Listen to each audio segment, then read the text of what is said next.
Hello everyone, नमस्कार, welcome back. आपका बहुत बहुत स्वागत है करियर विद राकेश चैनल पर। गाइस, कैसे हैं आप सभी? आई होप आप सभी बहुत अच्छे हैं। आपकी प्रिपरेशन भी बहुत अच्छी चल रही होगी। और आपके एग्ज़ाम को कंसर्न करते हुए हमने एक सीरीज स्टार्ट करी थी जिसमें प्रीवियस ईयर के जितने भी क्वेश्चन पेपर हैं उसमें इंग्लिश का सेक्शन मैं आपको डेली बेसिस पर उसकी वीडियोज़ में अपलोड करती हूँ, जो कि आपके लिए बहुत बेनिफिशियल रहेंगी आपके आने वाले एग्ज़ाम के लिए। तो आज के सेशन में हम 3 दिसंबर की थर्ड शिफ्ट को एनालाइज करेंगे और जो भी क्वेश्चंस हैं उनके सभी कॉन्सेप्ट को अच्छे से समझेंगे। ठीक है, तो स्टार्ट करते हैं आज का सेशन। और आज के सेशन का अपना फर्स्ट क्वेश्चन रहेगा, sentences of a paragraph are given below in jumbled order. ठीक है, जम्बल्ड ऑर्डर में पैराग्राफ है। ठीक है, ये ऑप्शंस रहेंगे ABCD। इन सबको, इन सेंटेंसेस को ज्वाइन करके एक मीनिंगफुल पैराग्राफ बनाना है। ठीक है, तो एक बार देख लेते हैं। Shalini was scrolling down the phone screen while waiting for her friend. ठीक है, शालिनी एक सब्जेक्ट है जिसके बारे में बात हो रही है। देख लेते हैं नेक्स्ट ऑप्शन में, हर फ्रेंड, यानी कि शालिनी की फ्रेंड की बात है। ठीक है, व्हेन हर फ्रेंड। तो जो ओपनिंग सेंटेंस रहेगा, जो स्टार्टिंग का जो पैराग्राफ का सेंटेंस रहेगा वो शालिनी से स्टार्ट होगा, बिकॉज शालिनी के अबाउट ही सारे सेंटेंसेस हैं। ठीक है, तो शालिनी अपनी फ़ोन स्क्रीन, जो उसकी फ़ोन स्क्रीन है उसको स्क्रॉल डाउन कर रही है जब वो अपने फ्रेंड का वेट कर रही है। ठीक है, देन नेक्स्ट में देख लेते हैं, her friend brought a bouquet for Shalini from the market place. And C में है, व्हेन हर फ्रेंड अराइव्ड। देखिए, उसके फ्रेंड अराइव होंगे यानी कि उसके पास आएंगे तभी तो वो बुके लेके आएंगे। ठीक है, कॉमन सेंस है। तो ए के बाद जो सी है वो एक सेंसिबल मीनिंग देता है, मीनिंग दे रहा है इस सेंटेंस में। ठीक है, तो ए और सी का जो कॉम्बिनेशन रहेगा वो सही रहेगा। तो ए और सी देख लेते हैं किस ऑप्शन में है। फोर्थ ऑप्शन में ए और सी का कॉम्बिनेशन है। ठीक है, कि उसके फ्रेंड अराइव होते हैं, they went to the market place, फिर वो दोनों मार्केट प्लेस जाते हैं। देन है D, the market place was thronging with people, कि जो मार्केट है वो क्राउडी है, पीपल के थ्रू क्राउडी है। एंड बी में है, her friend brought a bouquet for Shalini from the market place, तो इसकी जो फ्रेंड है वो बुके खरीदते हैं शालिनी के लिए मार्केट से। ठीक है, तो जो A C D B का जो कॉम्बिनेशन है, ये वाला जो ऑप्शन रहेगा वो मीनिंगफुल पैराग्राफ बनाता है, इसलिए जो फोर्थ ऑप्शन है वो बिल्कुल सही रहेगा। नेक्स्ट क्वेश्चन है, select the most appropriate meaning of the given idiom. Idiom है cut a poor figure. Cut a poor figure, देखिए, कट अ पुअर फिगर का मतलब होता है to put a bad impression. ठीक है, to produce a bad impression, गलत प्रभाव डालना। ठीक है, खराब प्रभाव डालना। तो इसका थर्ड ऑप्शन राइट हो जाएगा। नेक्स्ट क्वेश्चन है, rearrange the parts of the sentences in correct order. देखिए, सेंटेंस यहां से स्टार्ट होता है। ठीक है, पैराग्राफ यहां से स्टार्ट होगा, अ 2007 to 2009 स्टडी। ठीक है, स्टडी मतलब इस रिपोर्ट के बारे में बात है, तो ये सब्जेक्ट रहेगा। एंड सब्जेक्ट के बाद एक्सप्लोर्ड टू सिंक्रोनाइज। ठीक है, नेक्स्ट ऑप्शंस में क्या क्या है, तो देखो, सब्जेक्ट है, किसी नाउन की बात हो रही है, तो उसके बाद आता है उसका वर्ब। ठीक है, उसका वर्ब। तो यहाँ पे सभी ऑप्शंस के थ्रू अगर हम देखें तो एक्सप्लोर्ड ही एक वर्ब है। ठीक है, वर्ब की सेकेंड फॉर्म है एक्सप्लोर। तो जो 2007 और 9 स्टडी है वो एक्सप्लोर करती है forward thinking technique to synchronise time on board deep space probe for accurate navigation, कि वो एक्यूरेट नेविगेशन के लिए जो फॉरवर्ड थिंकिंग टेक्निक है उसको, उसके टाइम को सिंक्रोनाइज करती है, इन particular looking into low cost option, low cost options को देखते हुए। ठीक है, तो PQRS की फॉर्म में, PQRS की फॉर्म में ही ये मीनिंगफुल पैराग्राफ बनता है। तो जो फोर्थ ऑप्शन है वो बिल्कुल करेक्ट होगा। फोर्थ क्वेश्चन है, select the corrective passive form of the given sentence. देखिए, सेंटेंस है, the indentured labours fix the road. Indentured labour होती है जो किसी कॉन्ट्रैक्ट के थ्रू वर्क करती है, किसी एक टाइम लिमिट में काम करते हैं। लेबर, ठीक है। Indenture labour fix the road, fix क्या है, वर्ब की फर्स्ट फॉर्म है, यानी कि सिंपल प्रेजेंट टेंस में है सेंटेंस। तो जो पैसिव फॉर्म रहेगी वो वर्ब की, देखिए वर्ब की फर्स्ट फॉर्म चेंज हो जाती है is, am, are plus verb की थर्ड फॉर्म में। ये स्ट्रक्चर रहता है पैसिव वॉइस में एंड ये रहता है एक्टिव वॉइस में। तो ये एक्टिव वॉइस में वर्ब की फर्स्ट फॉर्म है। पैसिव वॉइस देख लेते हैं। द रोड, ऑब्जेक्ट से स्टार्ट करेंगे। द रोड्स वाज नहीं, बिकॉज पास्ट में चला गया, पास्ट में चेंज नहीं करना, ये स्ट्रक्चर फॉलो करना है। द रोड्स वर भी नहीं होगा। द रोड्स आर, ठीक है, आर सही है। द रोड्स वर, इसमें वर है तो ये भी इनकरेक्ट हो जाएगा। एक बार ऑप्शन थर्ड को देख लेते हैं, ठीक है। The roads are fixed verb की थर्ड फॉर्म है बाय इंडेंचर्ड लेबर, ठीक है। अपने इस स्ट्रक्चर को फॉलो कर रहा है इस ऑप्शन में, तो थर्ड ऑप्शन बिल्कुल करेक्ट होगा। फिफ्थ क्वेश्चन है, select the option that express the given sentence in active voice. देखिए एक्टिव वॉइस में the evil king was defeated by Gandalf the saviour, ठीक है। ये रहेगा पैसिव वॉइस में है, इसको एक्टिव वॉइस में चेंज करना है, ठीक है। तो इसके सब्जेक्ट से उठाएंगे इसको। गैंडोल्फ द सेवियर वॉज डिफीटेड, ठीक है। वर्ब की वाज वर्ब प्लस वर्ब की थर्ड फॉर्म, ये किससे चेंज होके आता है, देखिए स्ट्रक्चर रहता है कि एक्टिव वॉइस में वर्ब की सेकंड फॉर्म अगर दी है तो पैसिव वॉइस में वो चेंज हो जाती है वॉज वर प्लस वर्ब की थर्ड फॉर्म में, ठीक है। ये स्ट्रक्चर यहाँ चेंज होके रहता है, ठीक है। तो वर्ब की वाज वर प्लस वर्ब की थर्ड फॉर्म है, तो ये किससे चेंज होके आया होगा, सेकंड फॉर्म से। तो डिफीटेड वर्ब की सेकंड फॉर्म है। द एविल किंग, ये यहाँ का सब्जेक्ट है तो ये इधर चेंज होके आएगा। तो जो फर्स्ट ऑप्शन है वो बिल्कुल करेक्ट है। Next question is, select the most appropriate meaning of the given idiom. Idiom है bear the palm. Bear the palm होता है टू बी अ विनर, ठीक है, विजयी होना।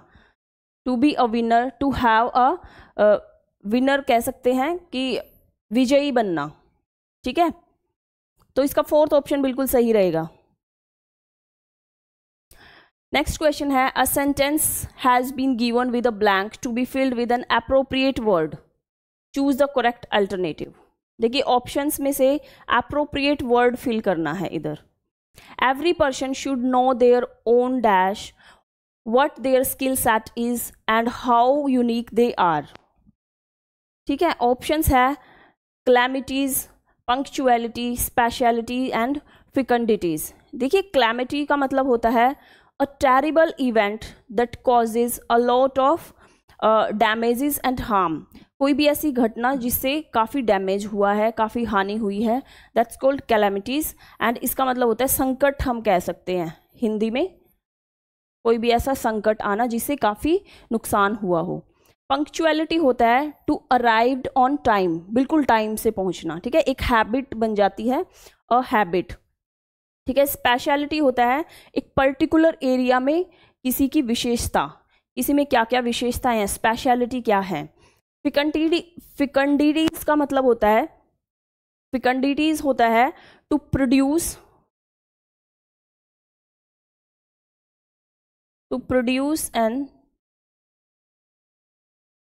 to produce fruit, सॉरी एक सेकेंड भाई। द एबिलिटी, देखिए ये पूरा मतलब पूरे सेंटेंस में ही इसको शो कर पाऊंगी। टू प्रोड्यूस एन एबिलिटी, कि एक ऐसी ability to produce seed, fruits and जो भी मतलब बेबीज, एनिमल कह सकते हैं, उपजाऊ, जिसमें हम एनिमल बेबीज को प्रोड्यूस कर सकते हैं, उपजाऊ कह सकते हैं हिंदी में इसको। The ability to produce fruit, crops, animal and small babies, तो इसको कहते हैं फिकंडिटीज, ठीक है। तो जो ऑप्शन की जो मतलब अपनी सेंटेंस की जो सेंस है उसमें कहा गया है कि प्रत्येक पर्सन को ये जानना चाहिए अपनी ओन स्पेशलिटी, कि उनकी विशेषताएं क्या हैं, and what their skill set is and how unique they are, कि वो उनकी क्या क्या स्किल सेट है और वो क्यों यूनिक है दूसरों से। ठीक है, तो ये स्पेशलिटी यहाँ पे थर्ड ऑप्शन बिल्कुल राइट रहेगा। 8th क्वेश्चन है the following sentence has been split into 4 segment, identify the segment that contain a grammatical error. देखिए, the manager told her that she should be a bit more careful while executed the order of the company.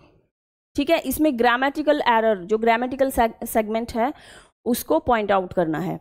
The manager told हर, ठीक है, बिल्कुल सही है, subject है, उसकी verb है and object है her, that she should be a bit more, कि उसको थोड़ा और क्या होना चाहिए, केयरफुल होना चाहिए, वाइल एग्जीक्यूटेड। देखिए वाइल क्या है, एक कंजंक्शन है, वाइल कंजंक्शन है, एंड जब किसी प्रोग्रेस की बात हो रही है कि उसने कहा है कि थोड़ा और केयरफुल होना चाहिए, तो इस क्वेश्चन में, इस सेंटेंस में क्या है, आगे कंजंक्शन के बाद प्रोग्रेस की बात है, तो उस प्रोग्रेस की बात को हम कॉन्टिन्यूअस टेंस में, कॉन्टिन्यूअस टेंस से डिनोट करते हैं।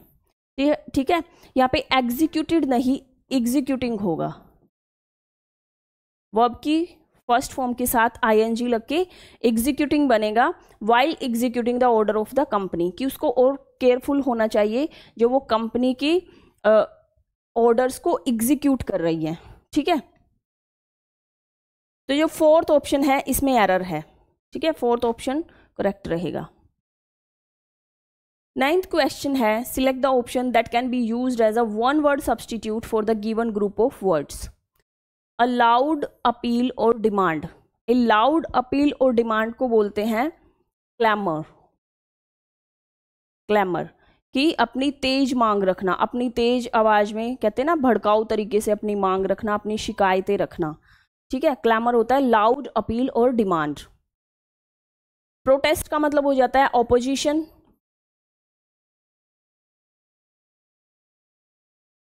ठीक है, एंटरेज का मतलब होता है a group of people who travel with an important और फेमस पर्सन।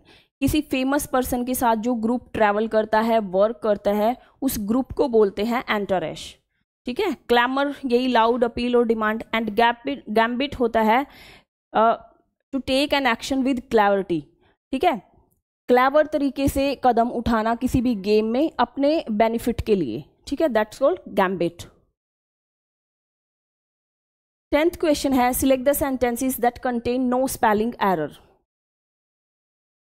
सेंटेंस में स्पेलिंग एरर बतानी है। ठीक है, देखिए एक ही वर्ड बार बार रिपीट है, हिस्टेरिकली। हिस्टेरिकली की स्पेलिंग बतानी है, कौन सी सही है।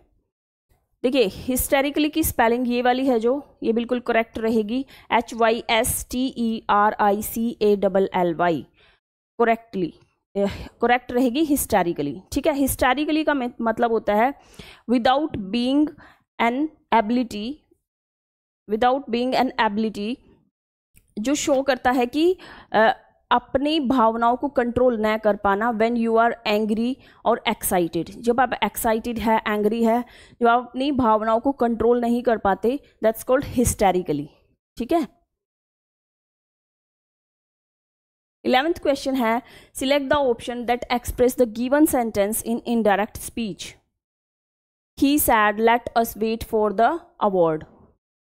देखिए ये इम्पेरेटिव सेंटेंस है, जहाँ किसी परमिशन, सजेशन की बात है तो उसको इम्पेरेटिव सेंटेंस बोलते हैं। लेट से स्टार्ट होते हैं ये सेंटेंसेस। एंड देख लेते हैं इसके ऑप्शन से। देखिए ही प्रपोज्ड, इम्पेरेटिव सेंटेंस है, इसमें सजेशन की बात की गई है। ठीक है, तो सैड है वो प्रपोज्ड में चेंज हो जाएगा। ही प्रपोज्ड, इन्वर्टेड कोमास को रिमूव करने के लिए कंजंक्शन दैट का यूज होगा। And they should, let us change हो जाएगा दे शुड में, बिकॉज अस चेंज होता है दे में। ठीक है, they should wait for the award, कि उनको अवार्ड के लिए वेट करना चाहिए। तो जो फर्स्ट ऑप्शन है वो बिल्कुल करेक्ट है। ठीक है, 12th क्वेश्चन रहेगा select the most appropriate antonym of the given word humble. Humble का मतलब होता है विनम्र। ठीक है, without any proud, without any pride. ठीक है, तो इसका जो एंटोनिम हो जाएगा वो हो जाएगा एरोगेंट। एरोगेंट होता है अनप्लीजेंट प्राइड, ठीक है, बिल्कुल अनप्लीजेंट प्राइड मतलब एरोगेंट है। 13th क्वेश्चन है select the most appropriate option to substitute the underline segment in the given sentence. During my Goa tour I had visited beaches in Vasco Baga and Vagator. देखिए I had visited underline segment है ये, and इसको substitute करना है appropriate option के साथ। इसमें कहा गया कि मेरे गोवा टूर के दौरान मैंने आई हैड विजिटेड नहीं। देखिए वो अपने पास्ट एक्सपीरियंस को शेयर कर रहे हैं, तो पास्ट एक्सपीरियंस को शेयर करने के लिए हमेशा पास्ट, सिंपल पास्ट में बात की जाती है, और यहाँ पे वर्ब की सेकंड फॉर्म का यूज होगा only.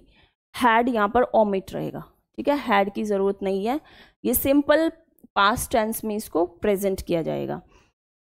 During my Goa tour I visited beaches in Vasco Baga and Vagator, ठीक है। 14th क्वेश्चन है select the most appropriate option to fill in the blank.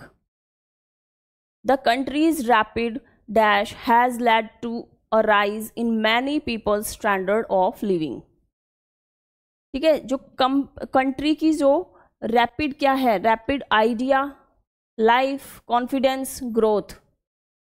देखिए कॉमन सेंस की बात है कि कंट्री की अगर रैपिड ग्रोथ होगी तभी तो मैनी पीपल की जो लिविंग ऑफ स्टैंडर्ड है वो भी राइज होगा, ठीक है, कंट्री की ग्रोथ। तो यहाँ पे अप्रोप्रिएट ऑप्शन रहेगा ग्रोथ, कि कंट्री की ग्रोथ के साथ ही लोगों का जो लिविंग स्टैंडर्ड है वो राइज होगा। 15th क्वेश्चन है select the most appropriate antonym of the word laborious from the given sentence. देखिए लेबोरियस का मतलब होता है to needing a lot of efforts और टाइम, जिसमें ज़्यादा टाइम लगता है, एफर्ट्स लगते हैं, काफ़ी मेहनत वाले काम को बोलते हैं लेबोरियस वर्क, ठीक है। तो देख लेते हैं सेंटेंस से। Although gardening is a laborious job, कि जो गार्डनिंग है वो बहुत मेहनत वाली जॉब है, but it gives me boundless joy, limitless, जिसमें कोई लिमिट नहीं है। बंडललेस का मतलब होता है नो लिमिट, बट ये मेरे को देता है बंडललेस जॉय देता है। स्ट्रेनवस होता है to needing a lot of physical और मेंटली एफर्ट्स जिसमें लगता है, उसको बोलते हैं स्ट्रेनवस, ठीक है। फिजिकली भी और मेंटली भी दोनों मेहनत है जिसमें। Happiness and immense satisfaction, immense का मतलब होता है इन लार्ज साइज, ज़्यादा क्वांटिटी में। Immense satisfaction and I like this फैसाइल activity. फैसाइल means होता है वेरी इजी, ठीक है। तो लेबोरियस का अप्रोप्रिएट एंटोनिम रहेगा यहाँ पर फैसाइल, ठीक है, जिसका मतलब होता है टू इजी, जो बहुत आसान कार्य है जिसमें कोई मेहनत नहीं है। एंड लेबोरियस होता है वेरी हार्ड वर्क वाला वर्क। 16th क्वेश्चन रहेगा select the incorrectly spelled word. देखिए स्पेलिंग देख लेते हैं। फ्रिस्क की ही स्पेलिंग मिस्टेक है भाई, FRISK, ये होती है फ्रिस्क की स्पेलिंग, ठीक है। एंड रिप्लाई रस्क, इनकी स्पेलिंग बिल्कुल ठीक है। 17th क्वेश्चन है select the most appropriate adverb to fill in the blank. They supplied the required human resource, ठीक है। ऑप्शंस में है फॉल्टलेसली, हैवी, क्लियर, एबल। देखिए एडवर्ब फिल करना है, एंड एडवर्ब की यही पहचान होती है, किसी वर्ड के पीछे एक मतलब कॉमन पहचान है ये इसकी, LY अगर है, ठीक है। फॉल्टलेसली अगर यहाँ पे हैवीली होता, क्लियरली होता तो ये भी एडवर्ब होते। तो जो अपना फर्स्ट ऑप्शन है वही बिल्कुल करेक्ट होगा कि they supplied the required human resource faultlessly होता है विदाउट एनी फॉल्ट, बिल्कुल करेक्ट, ठीक है, बिल्कुल सही जिसको बोलते हैं। 18th क्वेश्चन है select the most appropriate synonym of the underlined word. Underline word है inundated. The celebrity was inundated with birthday wishes from his admirer, ठीक है। इनअंडेटेड का मतलब होता है ओवरवेल्म्ड, ठीक है, कि जो सेलिब्रिटी है वो ओवरवेल्म्ड है बर्थडे विशेस जो उनके एडमायरर ने उनको दी हैं, ठीक है। तो 4th ऑप्शन बिल्कुल राइट होगा। Select the most appropriate antonym of the given word dispatch. देखिए डिस्पैच मीन्स होता है टू सेंडिंग समवन और समथिंग समवेयर, किसी चीज़ को कहीं भेजना, डिस्पैच करना। एंड डिस्पैच का एप्रोप्रिएट एंटोनियम हो जाएगा एक्वायर। एक्वायर होता है टू ऑब्टेन, प्राप्त करना, गेट करना, ठीक है। एक्वायर इसका एंटोनिम हो जाएगा।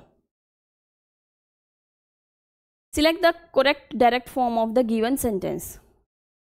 इनडायरेक्ट फॉर्म में दिया है सेंटेंस एंड इसकी डायरेक्ट फॉर्म को सिलेक्ट करना है।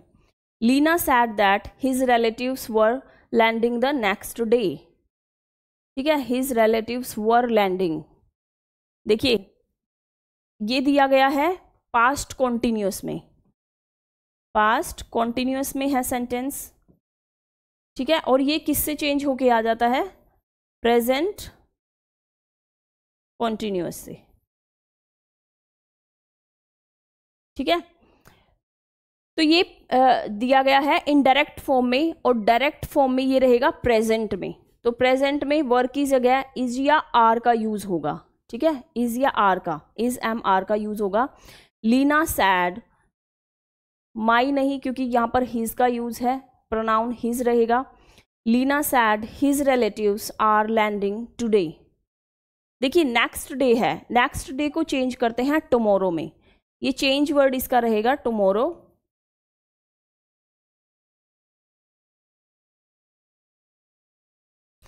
ठीक है, तो लीना, ये ऑप्शन भी इनकरेक्ट हो जाएंगे दोनों। Leena said his relatives were नहीं, इज एम आर का यूज होगा। Leena said his relatives are landing tomorrow. तो जो फोर्थ ऑप्शन है वो बिल्कुल करेक्ट होगा। देखिए नेक्स्ट क्वेश्चन कॉम्प्रीहेंशन का है, एंड कॉम्प्रीहेंशन में क्या होता है, स्टार्ट करते हैं इधर से। Education, education dash both the teaching and learning of knowledge, proper conduct and technical competency. Education क्या है, both the teaching and learning, क्या कराती है education, likes, release, makes. And education क्या है, देखिए लाइक का मतलब होता है वही किसी के प्रति लाइक मतलब पसंद रखना, release to get freedom, make होता है टू प्रोड्यूस बनाना किसी चीज़ को, एंड एनकम्पासिस होता है जिसमें काफ़ी सारे डिफरेंट चीज़ें इंक्लूड होती हैं। ठीक है, तो एजुकेशन में डिफरेंट चीज़ें एनकम्पासिस होती हैं, इंक्लूड होती हैं, बोथ टीचिंग और लर्निंग दोनों में, of knowledge. And proper conduct होता है टेक्निकल कॉम्पिटेंसी। ठीक है, तो इसमें जो फोर्थ ऑप्शन है वो राइट होगा। It thus dash on the cultivation of skill, trade or profession as well as mental, moral and aesthetic development. It thus ये क्या करती है, चेंज करती है, make, focus and regards। ठीक है, देखिए ये फोकस करती है, ठीक है, जो एजुकेशन है वो फोकस करती है किस चीज़ पर, कल्टीवेशन ऑफ स्किल, स्किल को कल्टीवेट करती है, ट्रेड्स और प्रोफेशन को कल्टीवेट करती है, और मेंटल और मोरल एस्थेटिक डेवलपमेंट है जो मेंटली और मोरल तरीके से उसको कल्टीवेट करती है, और इस चीज़ पे एजुकेशन का फोकस रहता है। तो थर्ड ऑप्शन बिल्कुल राइट होगा। नेक्स्ट है formal education consist of systematic instruction, teaching and training. कि जो फॉर्मल एजुकेशन है उसमें सिस्टमैटिक इंस्ट्रक्शन क्या रहती है, एंड टीचिंग रहती है, ट्रेनिंग रहती है। Teaching training by dash teachers. Option में है general teacher, professional, fresh, new. देखिए ट्रेनिंग और टीचिंग तो वही कर सकते हैं जो प्रोफेशनल टीचर होते हैं, कोई न्यू टीचर, फ्रेश टीचर नहीं। तो इस ट्रेनिंग के लिए तो प्रोफेशनल टीचर की ही नीड होती है, तो सेकंड ऑप्शन बिल्कुल सही रहेगा, प्रोफेशनल टीचर्स। नेक्स्ट रहेगा this consist of the application of pedagogy and development of curricula. ठीक है, the right to education is a dash human right. Right to education क्या है, कैसा राइट है, fundamental, personal, beautiful, long standing. Human right है ये। ठीक है, एजुकेशन क्या है, फंडामेंटल राइट है, फंडामेंटल ह्यूमन राइट है, मौलिक अधिकार है। ठीक है, education system are established to provide education and dash often for children and young. कि जो एजुकेशन है वो क्या देता है, एजुकेशनल सिस्टम आर एस्टेब्लिश, इसको एस्टेब्लिश किया गया to provide education and training. Education और ट्रेनिंग के लिए, जो कि चिल्ड्रन और यंग को दी जाती है। ठीक है, ये अपना पूरा पैरा कॉम्प्रीहेंशन था जो एक मीनिंगफुल एप्रोप्रिएट ऑप्शंस के साथ हमने फिल किया है। तो आज के सेशन यहीं पे कंप्लीट होता है। 25 क्वेश्चंस हमने बहुत अच्छे से कॉन्सेप्ट वाइज किए हैं। आई होप आप सभी को समझ आया होगा, और मिलते हैं नेक्स्ट सेशन में। आज का सेशन यहीं पर फिनिश करते हैं और मिलते हैं नेक्स्ट सेशन में 3 दिसंबर की 4th शिफ्ट के साथ। सभी कॉन्सेप्ट को अच्छे से समझेंगे। ठीक है, तब तक के लिए धन्यवाद। Thank you so much.